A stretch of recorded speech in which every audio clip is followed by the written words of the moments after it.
Hello students, welcome back to the session of economics. आज का ये जो सेशन है इसमें हम रिवाइज करने वाले हैं chapter number 6, that is index number. अभी सबसे पहले समझते हैं कि इंडेक्स नंबर होता क्या है। इंडेक्स नंबर क्या है? एक स्टैटिस्टिकल मेजर है। क्या है? एक स्टैटिस्टिकल टूल है। ये क्या है? एक स्टैटिस्टिकल टूल है। क्या काम आता है? To measure change in an economic variable. कोई भी इकोनॉमिक वेरिएबल होता है उसमें कितना चेंज होता है वो मेजर करने के काम आता है।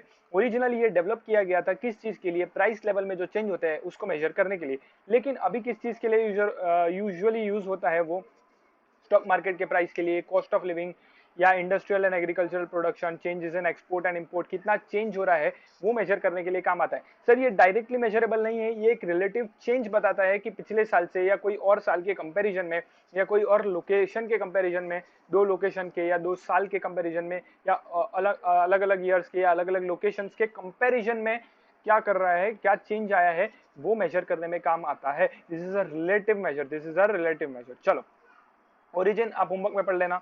Next is definition. डेफिनेशन जो है वो सबसे इंपॉर्टेंट पार्ट है। अगर आपको एग्जाम में आएगा तो आपको स्पीगल का जो डेफिनेशन है वो लिखना है। स्पीगल का डेफिनेशन क्या कहता है?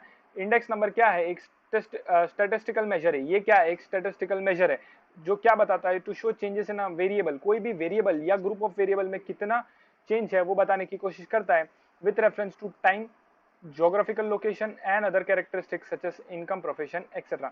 ठीक है। फॉर एग्जाम्पल देखो, 2018-19 एक ईयर है और उसके कंपैरिजन में है 2019-20 बराबर। तो पिछले ये जो हम क्या कर रहे हैं, इंडेक्स नंबर किसके लिए कैलकुलेट कर रहे हैं? 1920 के लिए। इसके लिए हम क्या करते हैं, इसको 1819 से कंपेयर करते हैं। तो 1819 जो है वो क्या बनेगा? हमारा बेस ईयर बनेगा। और 1920 क्या बनेगा? हमारा करंट ईयर बनेगा, जिस ईयर के लिए हम कैलकुलेट कर रहे हैं। तो वो दोनों के बीच में वो क्या करता है? मेजर करता है क्या कि कितना प्राइस चेंज हुआ है, कितना इनकम में चेंज हुआ है, वो सारी चीजें। और ये ज्योग्राफिकल लोकेशन वाइज भी होता है, जैसे कि मुंबई और दिल्ली को कंपेयर करेंगे कि मुंबई में कितना है, दिल्ली में कितना है, वो दोनों को कंपेयर किया जा सकता है। एक क्रॉक्सटन एंड कॉर्डन का आपको डेफिनेशन नहीं पढ़ना है अभी। फीचर एंड आपका निकल के आएगा किससे पता है?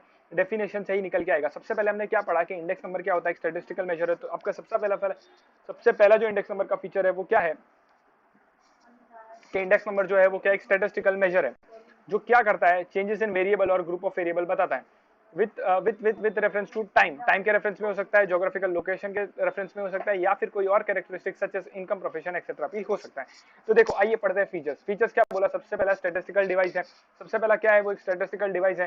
क्या करता है? स्पेशलाइज्ड एवरेजेस निकालता है, जिसको परसेंटेजेस में भी क्या कर सकते हो? एक्सप्रेस कर सकते हो। इंडेक्स नंबर क्या मेजर करता है? नेट चेंज इन वन और more related variable over a period of time और बिटवीन टू डिफरेंट टाइम और बिटवीन टू डिफरेंट लोकेशन, है ना। डेफिनेशन से ही काफी सारी चीजें निकल के आती है। अगर वो सिंगल वेरिएबल होगा जिसका आप क्या कर रहे हो, इंडेक्स नंबर कैलकुलेट कर रहे हो, तो उसे यूनिवेरिएट कहते हैं। और एक ग्रुप ऑफ वेरिएबल होगा तो उसे क्या कहते हैं? कंपोजिट इंडेक्स भी कहते हैं। समझा? तो दो तरीके के इंडेक्स होते हैं, यूनिवेरिएट और एक कंपोजिट। यूनिवेरिएट कब होगा? जब सिंगल वेरिएबल होगा। ग्रुप ऑफ वेरिएबल होगा तो उसे क्या कहेंगे? कंपोजिट इंडेक्स कहा जाता है। जिस ईयर के लिए आप कैलकुलेट कर रहे हो उसे क्या कहेंगे? Current year. और जिस ईयर के साथ कंपेयर कर रहे हो उसे क्या कहेंगे? Base year. बेस ईयर का आप हमेशा जो रेशियो है, जो इंडेक्स है, वो क्या अज्यूम करेंगे? 100 अज्यूम करेंगे। ठीक है, क्या अज्यूम करेंगे? 100। और इंडेक्स नंबर को और क्या बोला जाता है? Barometers of economic activity. Economic activity का इन्हें बैरोमीटर्स कहा जाता है, जो मेजर करने में काम आता है trends and changes in the economics. ठीक है। Important term, 4 important term, actually 2 important term है, उसमें अपन 4 टर्म पढ़ेंगे। कैसे?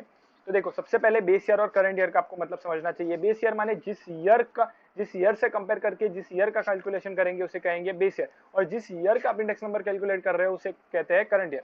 तो the year which represents to which comparisons are made, the year with reference to which the comparisons are made in the base year, is the base year. It is denoted by suffix 0. तो उसे 0 से represent करते हैं। और the year for which comparisons are required to be made is the current period, और उसको denote करते हैं बाय सफिक्स 1। उसे किससे डिनोट करते हैं? सफिक्स 1 से। तो अभी दो चीजें होती है, हम या तो प्राइस में करेंगे या तो क्वांटिटी में करेंगे। प्राइस करेंगे तो P0 यानी कि बेस ईयर का प्राइस, और करंट ईयर के प्राइस के लिए P1। 0 से डिनोट करेंगे बेस ईयर, 1 से डिनोट करेंगे current year. P0 P1 Q0 Q1। Q0 माने क्वांटिटी कंज्यूम्ड और purchased in the base year, और Q1 माने इन द करंट ईयर। समझा तुमको? ठीक है। तो इसी के साथ इंडेक्स नंबर के 4 टाइप्स देखते हैं हम। क्या इंडेक्स नंबर के 4 टाइप्स कौन से? Price index number, quantity index number, value index number और special purpose index number. Price माने जो कंपेयर करेगा क्या सर, प्राइस के वेरिएशन को, क्वांटिटी माने क्वांटिटी के वेरिएशन को, और वैल्यू माने दोनों के मल्टीप्लिकेशन को, यानी कि प्राइस और वैल्यू को दोनों को मल्टीप्लाई करने के बाद हमें क्या मिलेगा, वैल्यू। तो हर दोनों बेस ईयर और करंट ईयर दोनों के लिए हम क्या निकालेंगे, वैल्यू, और वो दोनों को क्या करेंगे, कंपेयर करेंगे। ठीक है, तो ये एक वही सारी चीजें लिखी, आप एक बार पढ़ लेना। ठीक है, स्पेशल पर्पस क्या होता है, जो एक स्पेसिफिक पर्पस के लिए किए जाते हैं, जैसे कि इंपोर्ट एक्सपोर्ट होता है, लेबर प्रोडक्टिविटी होता है, शेयर प्राइस इंडेक्स होता है, उनको कंपेयर करने के लिए काम आता है। ठीक है, और ये बाकी सारे गवर्नमेंट ऑफ इंडिया बेसिकली जो यूज करता है उसके लिए है।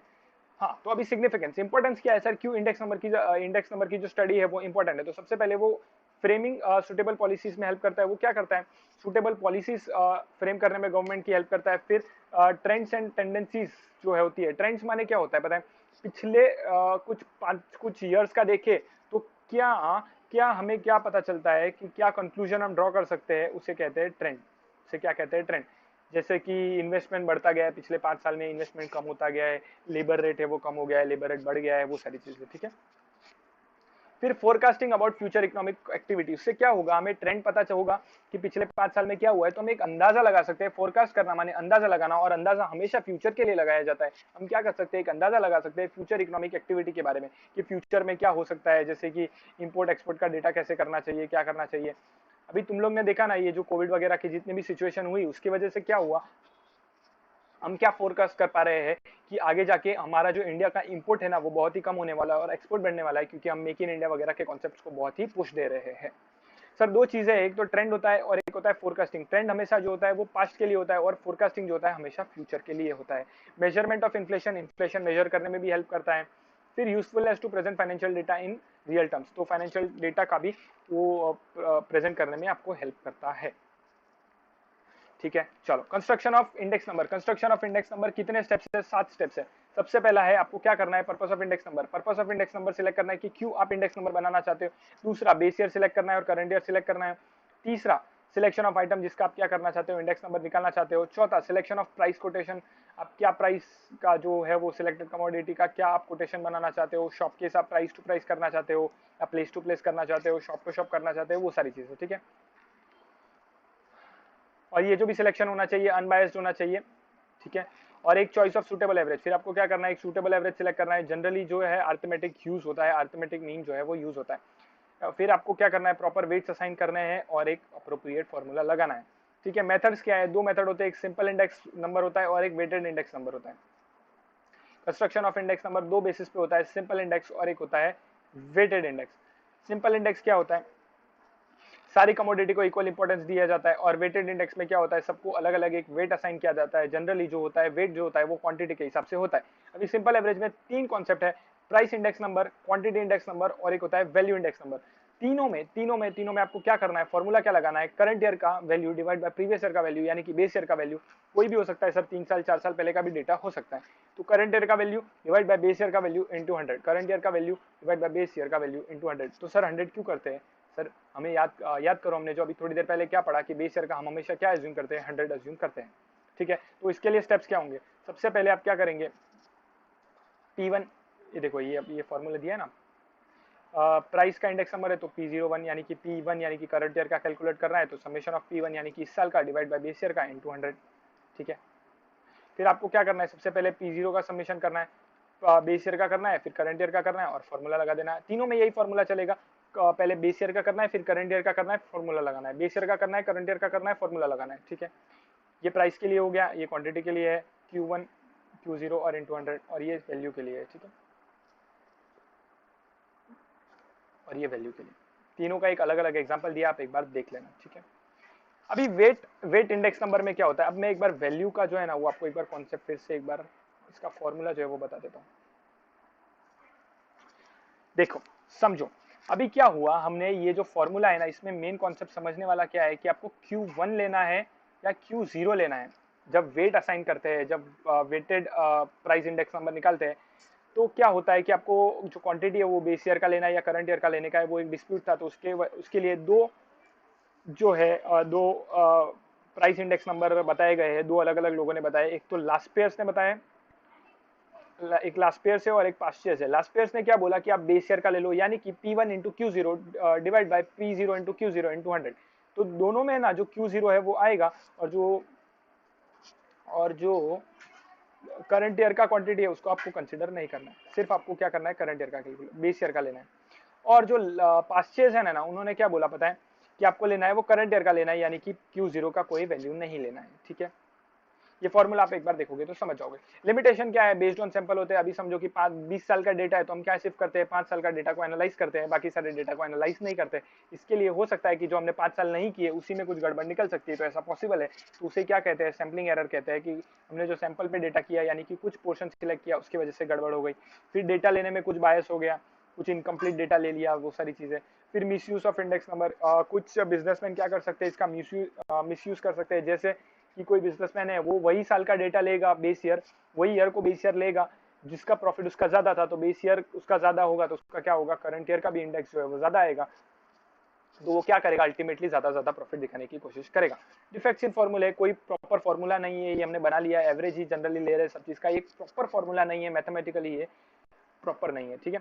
Changes in economy, economy bar bar change होती रहती है, हैबिट्स, टेस्ट, एक्सपेक्टेशन, हर महीने नए नए मोबाइल के फोन सीरीज आते हैं, तो हम कंपेयर नहीं कर सकते, क्योंकि हर हर हर दूसरे मंथ या हर दूसरे वीक क्या हो रहे हैं, लोगों के टेस्ट हैबिट सब चेंज होते जा रहे हैं, ठीक है। तो आप ये इंडेक्स नंबर के बेसिस पे कैलकुलेट नहीं कर सकते। फिर एक होता है क्वालिटेटिव चेंज, लोगों की कॉस्ट ऑफ लिविंग बढ़ती है और वो सारी चीजें भी होती है। तो फिर और एक होता है आर्बिट्ररी चेंज, आर्बिट्ररी चेंज में क्या होता है कि ये लोग जो वेट लेते हैं वो आर्बिट्ररी बेसिस पे लेते हैं, यानी कि खुद के बेसिस पे लेते हैं, उसको जो ठीक लगे वो लेते हैं, तो वो भी एक प्रॉपर तरीका नहीं है। फिर एक लिमिटेड स्कोप, इंडेक्स नंबर का क्या एक लिमिटेड स्कोप है, because of its constructed for one purpose, तो एक पर्पस के लिए किया जाता है, बाकी पर्पस के लिए यूज नहीं किया जा सकता, इसके लिए क्या है इसका स्कोप जो है वो लिमिटेड है, ठीक है। तो इसी के साथ आपका पूरा इंडेक्स नंबर जो है वो पूरा खत्म हो चुका है। ये इंडेक्स नंबर जो चैप्टर है ना वो पुराने सिलेबस में नहीं था, जो चेंज हुआ है सिलेबस अभी रिसेंटली, ये ईयर्स है, एक आध साल हो गया है इस सिलेबस को जो चेंज हुआ, अभी जो न्यू सिलेबस है उसके लिए ये नया चैप्टर है, तो हो सकता है इसमें से 4-6 मार्क का क्वेश्चन आ जाए, एकदम इजी चैप्टर है, आप इसको छोड़ के मत जाना, ठीक है। चलो टिल देन साइनिंग ऑफ, जिगर सुबह, बाय बाय, टेक केयर।